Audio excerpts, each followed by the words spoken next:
Hi everyone, today we're going to be looking at popular music. So first of all, you're going to need to get something to write with, something to write on, and your popular music booklet. So we're going to be reading about and listening to the different instruments found in pop music, which we've done before, so some of it will be a recap.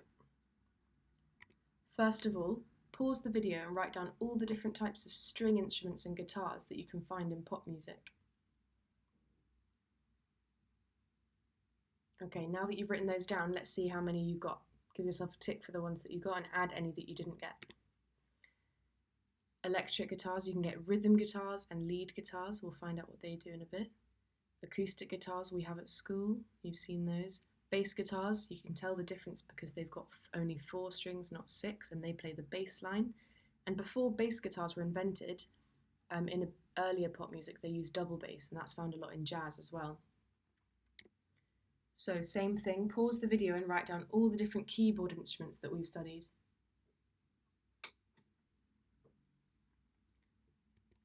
So first of all, we all know what the piano sounds like. I play this a lot in class, so you know exactly how that sounds. The electric keyboard, we've got these at school, and you can actually, you know that you can set what sound you want it to sound like, but this is what an E piano sounds like. So it's got that electric sound. Lastly, a synthesizer is a keyboard where you set the sound to whatever you want. So it's just something that sounds like, it's got electric sounds, but it's basically just a keyboard that's been set to whatever sound or electronic sound the performer wants. And an organ is the keyboard instrument that's found in churches. So those are what those ones sound like. Give yourself a tick and add any that you missed out. Next, I want you to try and write down all the different names for the cymbals and drums that you can find in a drum kit.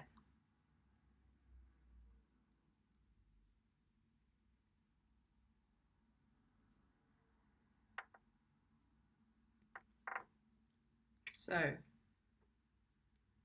add any that you missed out, because these might be quite important. You've got the bass drum, snare drum, and then different cymbals and toms.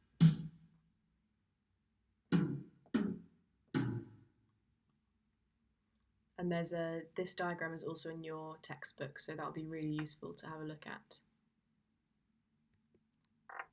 Write down, pause this video and write down the 4 main singing types that we've talked about.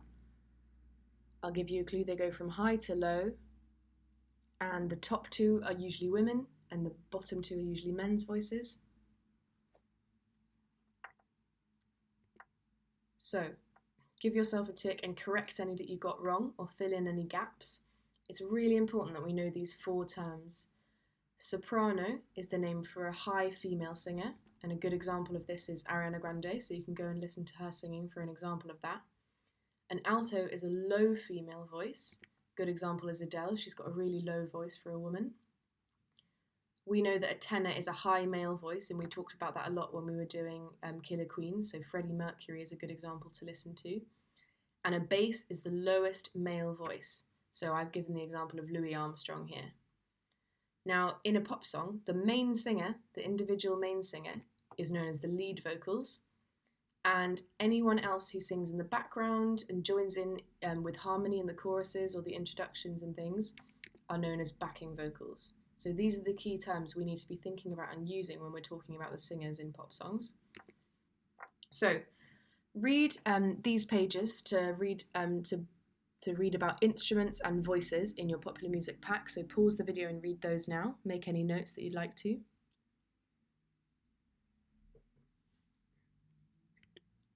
And now we're going to do this exercise. So find Hush by Deep Purple on YouTube or Spotify, pause this video, and write down the answers to the questions below.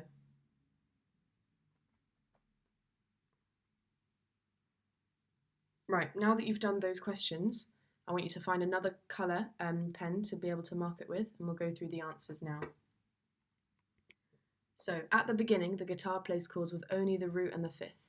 We know that this type, from doing Since You've Been Gone, oh, sorry, we know that it sounds like this.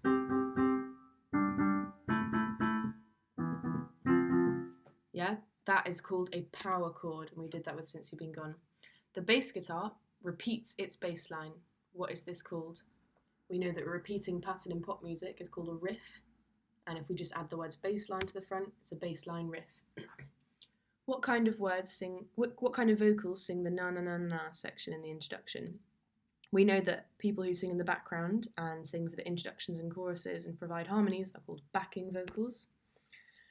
What type of guitar places the improvised bits of melody between the lead vocals phrases? So we know, having done our reading now, that the type of guitar that plays improvised licks, you could say, or guitar licks, in between phrases is the lead guitar, because the rhythm guitar plays the chords.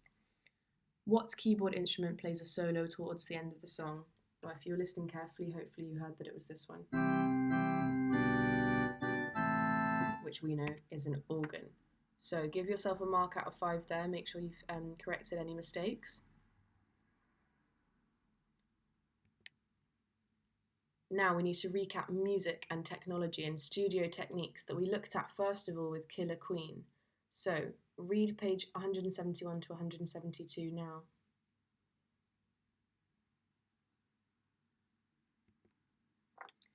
So pause this video and write down all the music technology words that we've learnt. Different types of pedals, different types of studio techniques, effects on speakers and things like that. See how many you get from the list that I'm about to show you. So pause. And now that you've written those down, I'm going to show you a list and see how many you got off this list. Remixing, panning, delays and reverbs, phasing, looping, sampling, balance, distortion, overdrive, wah-wah pedal, and that's all of them. So you need to make sure that you've got notes of what these mean. So we've done them before. If you've got your folder, you can look up the definitions that we looked at there, or you need to read the textbook again and make sure you've got a definition for all of these and understand what they mean. If you Google them or search them on YouTube, there's some really good examples for you to listen to of what these sound like. And they're words that we've done either in composition or with Killer Queen or with Since You've Been Gone. BBC Bite Size is also a really good resource, so make sure you've got notes of what all of these words mean, because that's going to come in really useful. And now we're going to do the activity on page 172 in the textbook, which requires you to listen to 5 different songs and describe their instruments and voices and the music technology that's been used in those songs.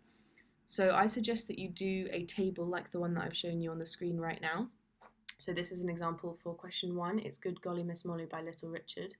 I would create a table with one column with instruments and voices and another column with the technology that's being used. Some of the songs are older than others. So for example, this one by Little Richard is from 1957. It's not going to have as many studio techniques like mixing or reverb, but it might still use amplified electric guitars and microphones, for example. So just write down everything that you can hear, and likewise in here, describe his voice. Is he a tenor? Is he a bass? What instruments are accompanying him? Is it a drum kit?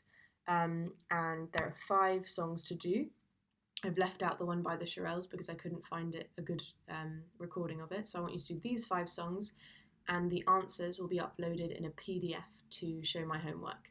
So make sure that you present these like tables in your book with one column for instruments and voices, one column for technology, and then mark them yourself using the PDFs that will be on Show My Homework.